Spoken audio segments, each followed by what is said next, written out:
Bienvenue à la communauté d'études quotidiennes de la Bible. Nous sommes animés d'une grande joie de pouvoir être avec vous encore une fois pour partager le pain de vie qui est la parole de Dieu.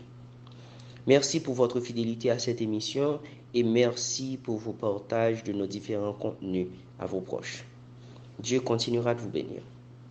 Prions le Seigneur. Bon papa, merci pour la grâce que tu nous donnes de pouvoir être autour de ta parole. En ce moment, nous avons soif de t'entendre. Nous te supplions, parle à nos cœurs et rends-nous obéissants à ton message. Au nom de Jésus, nous te prions. Amen. Nous introduisons aujourd'hui la 10e leçon qui a pour titre « Le spiritisme dévoilé ». Nous vous rappelons que nous sommes dans la brochure titrée « La grande controverse » préparée à partir des travaux de Mark Finlay.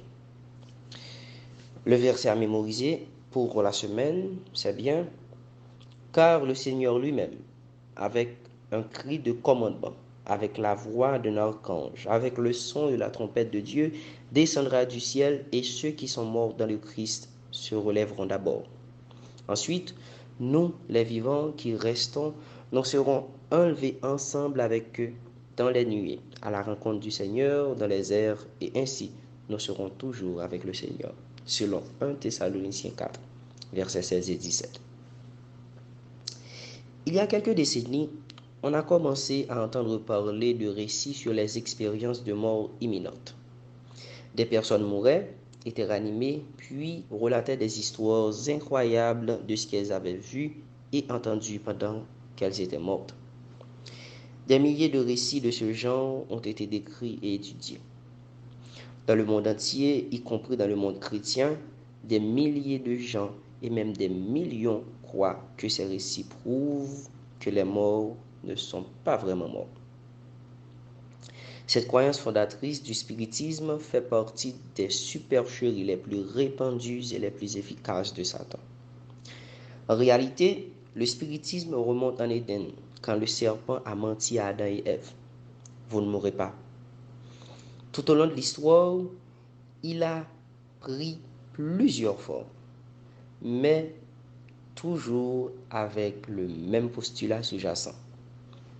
La vie continue, même après la mort. Cette idée est également à l'origine d'un important mouvement religieux fallacieux du XIXe siècle, quand les sœurs Fox, qui reconnurent plus tard la supercherie, ont confirmé et affirmé que des esprits de personnes disparues répondaient à leurs questions. Lors du conflit final de la Terre, Satan trompera des millions de gens au moyen de phénomènes spirites. Le livre de l'Apocalypse indique qu'il s'enverra pour tenter de prendre le contrôle du monde.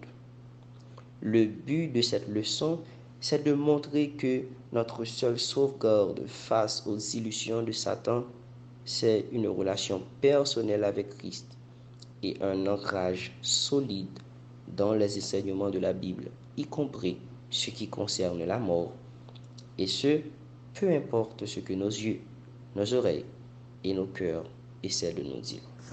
Le mouvement spirit contemporain trouve ses origines à New York avec les sœurs Fox. Margaret, 15 ans, et Katie Fox, 12 ans, se plaignaient d'entendre d'étranges coups dans leur maison. Elles prétendaient avoir mis au point un code qui leur permettait de communiquer avec l'esprit qui, selon elles, était à l'origine de ces bruits. La maison était considérée comme hantée et ces événements se sont répandus comme une traînée de poudre à travers l'Amérique. La nouvelle a donné naissance au spiritisme moderne en 1848. À la fin de leur vie, les sœurs ont avoué que tout cela était une fraude et qu'elles produisaient elles-mêmes les coups en faisant craquer leurs orteils. Mais il était trop tard. En 1854, les spirites comptaient déjà en Amérique plus de 3 millions d'adeptes dirigés par plus de 10 000 médiums.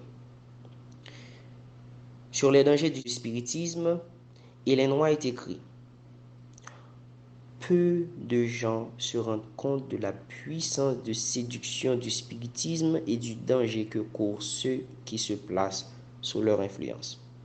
Mais ils s'aventurent sur le terrain défendu et le destructeur ne tarde pas à exercer contre leur gré son pouvoir sur eux. Une fois soumis à la direction des esprits, ils sont réellement captifs. Le spiritisme est en plein essor et de nombreuses personnes sont les victimes de ruses de l'ennemi. Que pouvons-nous faire pour éviter de tomber dans ce piège? Le seul moyen sûr, c'est de se tenir du côté de Jésus et de fonder notre foi sur la parole de Dieu. Que le Seigneur vous bénisse.